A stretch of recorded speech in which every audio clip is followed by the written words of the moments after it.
কিছু বলিনি। তিনজন এখন ভেতরে রয়েছে। কোথায় আছে? ওই তো পৌলমিয়া দুজন।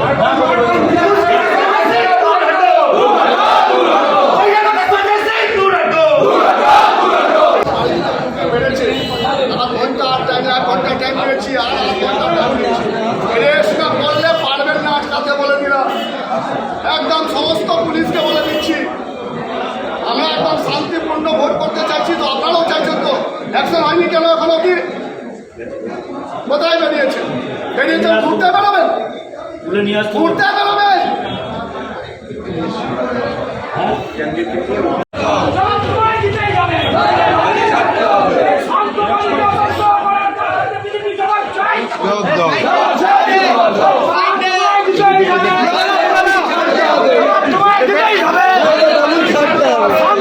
শান্ত করা হলে বিজেপি জবাব চাই, জবাব দাও।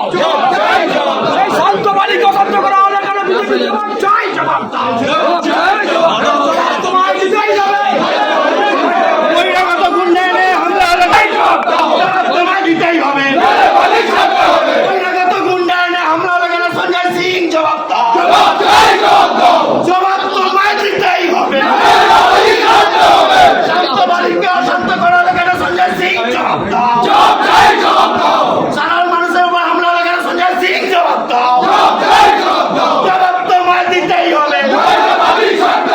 সঞ্জয় সিং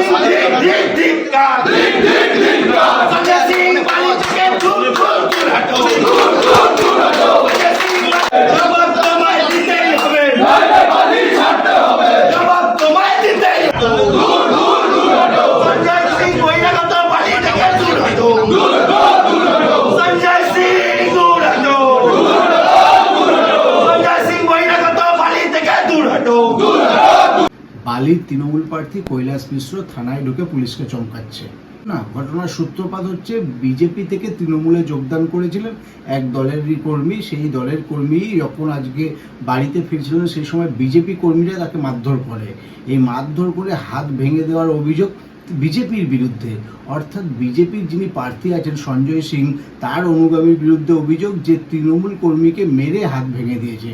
তাকে গ্রেপ্তার করতে হবে, যারা মারধর করেছে তাদেরকে গ্রেপ্তার করতে হবে। এই গ্রেপ্তারের দাবিতে বালি থানায় গিয়ে বিক্ষোভ দেখাচ্ছিলেন তৃণমূল প্রার্থী কৈলাস মিশ্র।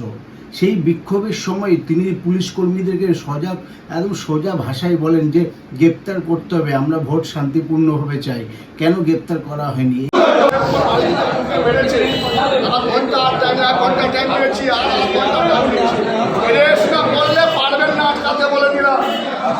একদম সমস্ত পুলিশকে বলে দিচ্ছি, আমরা একদম শান্তিপূর্ণ ভোট করতে চাইছি, তো আপনারাও চাইছেন তো। অ্যাকশন হয়নি কেন এখন অব্দি? কোথায় বেরিয়েছেন? ঘুরতে বেরোবেন, ঘুরতে বেরোবেন। আচ্ছা কোথায়?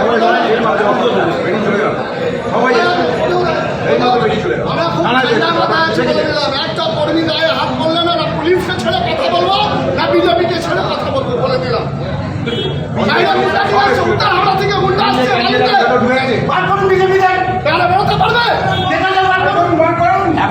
বালি থেকে প্রসেনজিৎ ধরের রিপোর্ট, হিন্দুস্তান টিভি।